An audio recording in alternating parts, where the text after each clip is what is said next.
bought the new Mavic Mini. Yay!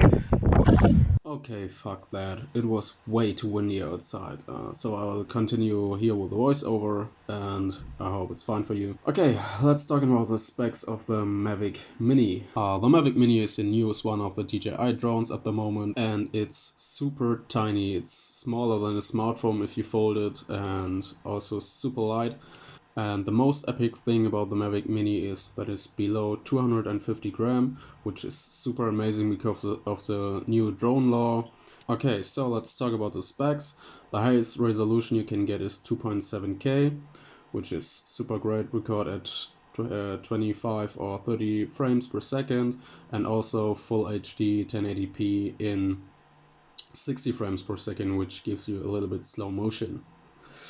It has a 30 minutes of flight time with one battery, which is a little bit more than the Mavic Air. The Mavic Air just flies with 21 minutes, and it brings a lot of cool features. It has the drone mode, the helix mode, where the drone automatically will fly a circle and also going high above.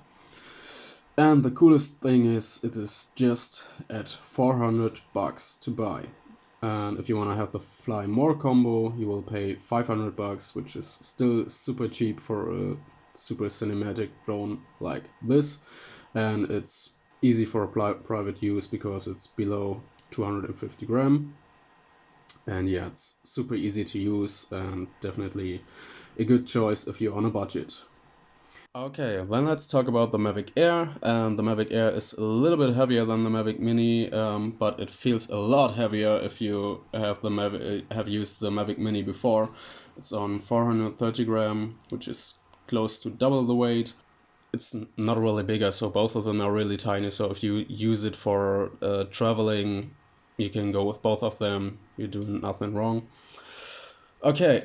Let's talk about the specs. The flight time is around 21 minutes. It's a little less than the Mavic Mini, but if it's really windy outside like it was today, you'll just have around 15 minutes flight time. So even if you shoot commercials or want to have a little bit more flight time, you definitely should buy more than 3 batteries to capture all you want to have. Okay, resolution. The Mavic Air is able to shoot in 4K 30 frames per second, and also 2.7K with 60 frames per second, and full HD in 120 frames per second, which gives you an amazing slow motion look. So that's definitely a feature I don't want to miss because I shoot everything in 4K, and I also like to shoot in super slow motion, so it's definitely worth the upgrade. The Mavic Air has a lot of cool features, especially the internal storage, which is an absolute game changer or a lifesaver, because I think all of you have that a couple of times or maybe one time. If you're gonna miss your SD card for the shoot, and then you're fucked. Yeah, I had it twice, if I remember that right, where I'm missing my SD card and then fuck, how should we start? But not with the Mavic Air. It saved my life because it has internal storage, just 8 gigabytes, but for the shoot it was enough, so it can definitely save your life. It's an absolute amazing feature and I don't want to miss that out. Okay, yeah, another cool feature is also the active track and the cinematic mode. In the cinematic mode, it won't stop that fast. It will fly way smoother for even if you're gonna do commercial shots for real estate videos or something like this. It's amazing, and it's an amazing feature.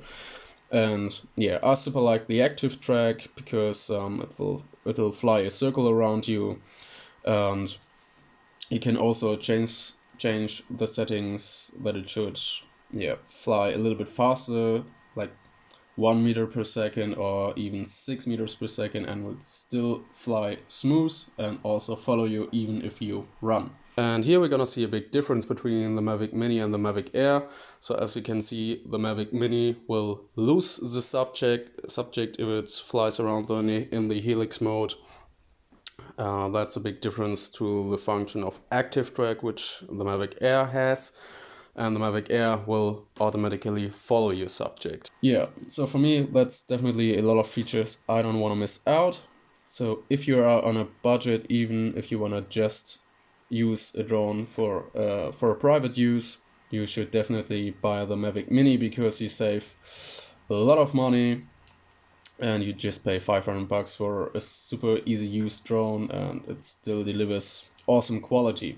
But if you don't want to miss out 4K and the other features like active track and so on, yeah, you definitely should buy the Mavic Air, because it's still cheap if you compare it with a Mavic 2 Pro or even with a Phantom. So personally, because of the features and even because of 4K and internal storage, I like the Mavic Air definitely more, and for me it's the best one to buy at the moment. Yeah, but if you just need it for private use or even for traveling, you do nothing wrong with the Mavic Mini, especially because of the new drone law. And yeah, I guess that's all for today. Next time we're gonna compare the Mavic Air with the Mavic 2 Pro. If you don't want to miss it out, you should definitely subscribe to my channel. And yeah, I hope you guys enjoyed the video. If you did, please leave me a like and a comment. Don't forget to subscribe, and see you in the next video. Peace out.